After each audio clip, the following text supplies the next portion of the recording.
آیت نمبر 12 سورۃ الملک۔ ان الذین یخشون ربہم بالغیب، بے شک وہ لوگ جو ڈرتے ہیں اپنے رب سے غائبانہ طور پہ، لہم مغفرۃ واجر کبیر، ان کے لیے بخشش ہے اور بہت بڑا اجر ہے۔ اب تھوڑا سا دیکھیں یہاں پہ نا اس کا صورت کا وہ ٹرن ہو رہا ہے کہ ابھی تک جہنم کا ذکر آ رہا تھا بہت شدت سے، پھر جہنمیوں کے حوالے سے بات ہو رہی تھی، اور اب کس کی بات ہو رہی ہے کہ اللہ سے غائبانہ طور پہ ڈرنے والوں کی، یعنی اپنے رب سے جو غائبانہ طور پہ ڈرتے ہیں،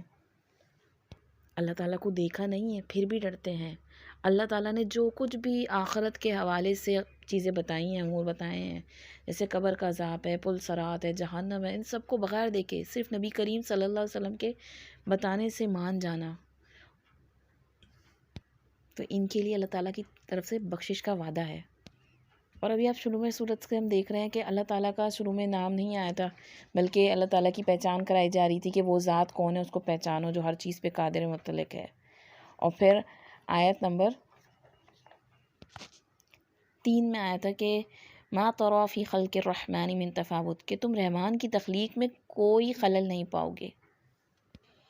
اور اس کے بعد اللہ تعالیٰ کا یہاں جو نام مطلب آیا ہے جو اللہ تعالیٰ کہہ رہے ہیں وہ ربہم، اپنے رب سے ڈرتے ہیں۔ قرآن مجید میں بھی دیکھیں اللہ تعالیٰ کا جو اسم جلالہ ہے یعنی اللہ، تو اس کے بعد جو سب سے پہلا نام اللہ تعالیٰ کی جو صفاتی ناموں میں آتا ہے وہ رب آتا ہے۔ ہم پڑھتے ہیں سورۃ الفاتحہ میں تو الحمدللہ، تمام شکر و تمام تعریف اللہ کے لیے، کون اللہ؟ جو رب العالمین، تمام جہانوں کا رب ہے۔ تو جب تک رب کے لفظ کو اچھی طرح گہرائی سے نہ دل سے سمجھا جائے نا، تو ایک اللہ تعالیٰ کی عظمت کا احساس اور اس عظمت کی وجہ سے اس کی خشیت کا احساس نہیں بیدار ہوتا۔ بہت آسانی سے ہم رب کا ترجمہ جو ہے اردو میں ایک پروردگار یا خدا کے نام سے کر دیتے ہیں، یا پالنے والا یا پیدا کرنے والا، لیکن اس کے اندر کافی گہرے معنی ہیں۔ کچھ کل 5 الفاظ لینا تو جا کے اس کا کچھ مفہوم سمجھ میں آتا ہے اگر رب کا۔ سب سے پہلے تو وہ خالق ہے، اس کے سوا ہمارا کوئی خالق نہیں، کوئی ہمیں پیدا کرنے والا نہیں، ہر چیز کا خالق، پوری کائنات کا ایک ذرے ذرے کا خالق وہی ذات ہے۔ پھر نمبر 2 آتا ہے اس کے بعد مالک بھی ہے وہ، یعنی وہ ہمارا مالک بھی ہے، اس کی فل اتھارٹی بھی ہے ہمارے اوپر۔ ہمارے ملکیت میں بھی دیکھیں بہت سی چیزیں ہوتی ہیں لیکن ہماری اس پہ فل اتھارٹی نہیں ہوتی۔ جیسے کہ ہم گاڑی لے لیں کہ میری گاڑی ہے، میں اس کی مالک ہوں، لیکن کیا ہمارے پاس فل اتھارٹی ہے کہ میں جیسے چاہے گاڑی کو چلاؤں؟ نہیں، کچھ رولس اور ریگولیشنز کے ساتھ ہی مجھے چلانے پڑے گا۔ لیکن اللہ رب العزت میرا مالک بھی ہے اور اس کی فل اتھارٹی ہے میری ذات پر۔ پھر نمبر 3 اس میں آتا ہے مربی، یعنی وہ تربیت کرنے والا ہے، وہ گروتھ کرنے والا ہے، بہت ہی کیئر کے ساتھ، لو کے ساتھ، کس طریقے سے ماں کے رحم میں بھی جہاں کوئی نہیں دیکھ رہا ہوتا وہاں وہ ہماری غذا فراہم کرتا ہے، ہمیں اتنے 3 پردوں میں بھی حفاظت کے ساتھ، محبت کے ساتھ رکھا ہوتا ہے۔ اس دنیا میں آتے ہیں گے اور پھر آہستہ آہستہ بڑے ہوتے ہیں، ہر چیز میں ہماری سمجھیں ایک پلاننگ کر کے اس نے رکھی ہوئی ہے گی۔ دنیا میں ہم سے جڑے لوگ جیسے ہمارے پیرنٹس ہوتے ہیں، ہمارے آنے پہ پلاننگ کر رہے ہوتے ہیں، لیکن کسی کی بھی پلاننگ ویسی نہیں جیسی اللہ تعالیٰ کی پرفیکٹ پلاننگ ہے۔ اس نے لکھا ہوا ہے ہمارے لیے کہ کب کس موقع پہ ہمیں کیا ملنا ہے، کیا پہنچنا ہے۔ پھر رب کے نام میں جو 4تھا معنی آتا ہے وہ آتا ہے منعم کا، انعام دینے والا، یعنی اس نے جو کچھ بھی ہمیں دیا ہے وہ سب کیا ہے؟ وہ ایک انعام ہے۔ آپ دیکھیں انعام آپ کو کیسے ملتا ہے گا؟ ایکسٹرا میں گفٹ ملتا ہے نا آپ کو، آپ اس کے مستحق تو نہیں ہوتے نا، کہ نہیں آپ نے ایک تو ہوتا ہے گا آپ کسی چیز کے مستحق ہوتے ہیں، جیسے آپ نے کوئی سروس پرووائڈ کی ہے تو آپ کو اس کے بدلے میں سیلری ملے گی یا اجرت ملے گی،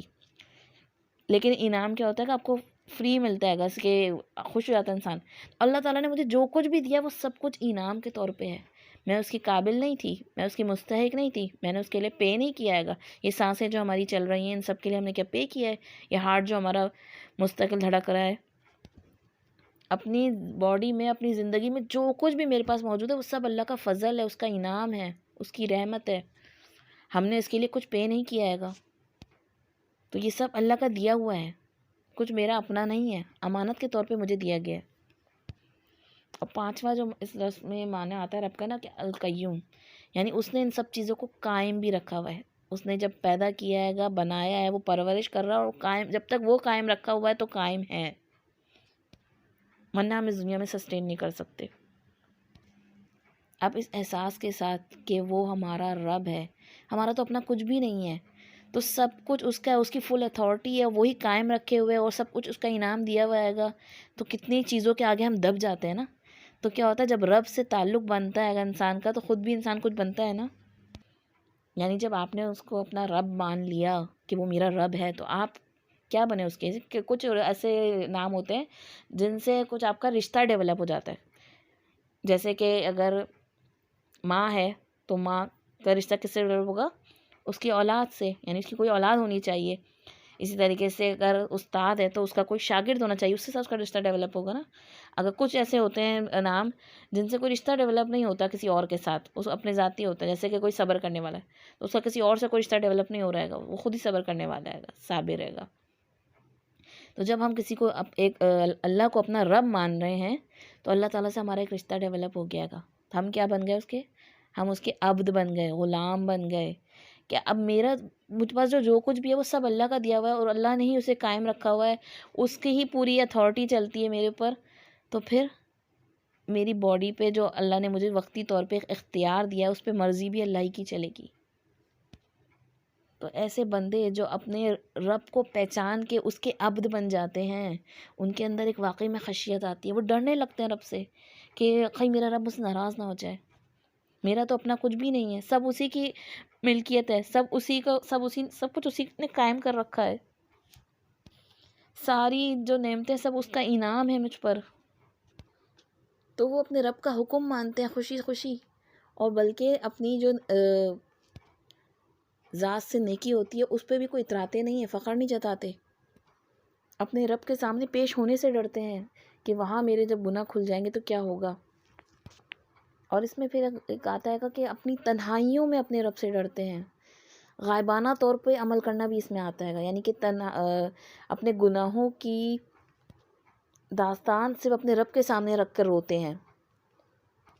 اور پھر اپنے رونے کو اپنے رب کے سامنے صرف رکھنا اور دوسروں سے چھپانا۔ امام مالک کے بارے میں آتا ہے نا کہ وہ بعض اوقات اب مسجد نبوی میں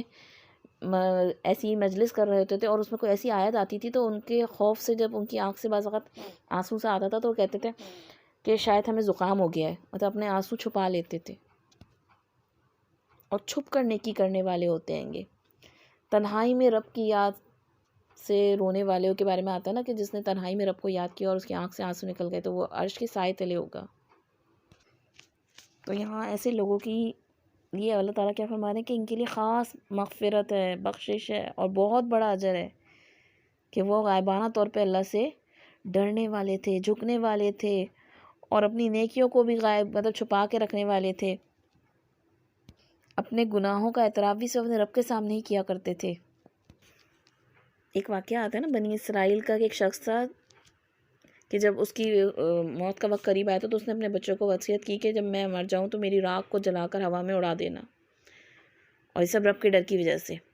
تو اس کے بچوں نے یہی کیا، تو اللہ تعالیٰ نے جب وہ مر گیا تو اس کی راکھ کو سب کو جمع کیا، فرشتوں سے کہا اسے جمع کرو، اور اس کو دوبارہ کھڑا کیا اور پوچھا کہ تم نے یہ کیوں کیا؟ تو اللہ تعالیٰ سے کہنے لگا کہ یار اب تیرے ڈر کی وجہ سے کہ تمہیں حساب لے گا۔ تو اللہ تعالیٰ نے فرمایا کہ جاؤ میں نے تمہیں بخش دیا۔ تو اللہ کا ڈر آ جانا، رب کی عظمت کا احساس ہو جانا کہ وہ رب پوچھے گا، سوال کرے گا، میں کیا جواب دوں گا، کوئی جسٹیفیکیشن نہیں ہمارے پاس ہماری کسی بھی نافرمانی کی، کسی بھی گناہ کی۔ قیامت کے دن ہمارے منہ سے کچھ نہیں نکل سکے، کوئی بہانہ نہیں نکل سکے گا، کسی طریقے سے ہم نہیں چھڑا سکتے اپنے آپ کو۔ تو اس دنیا میں ڈر جائیں اور اس ڈر کر اس سے ان گناہوں کی معافی طلب کریں، مغفرت طلب کریں، اور خاص طور پہ غائبانہ طور پہ چھپ چھپ کر اللہ کے سامنے رونا، اکیلے میں، تنہائی میں، اپنے گناہوں کو یاد کر کے، یہ بہت بڑی مغفرت اور بہت بڑے اجر کا باعث بن سکتا ہے۔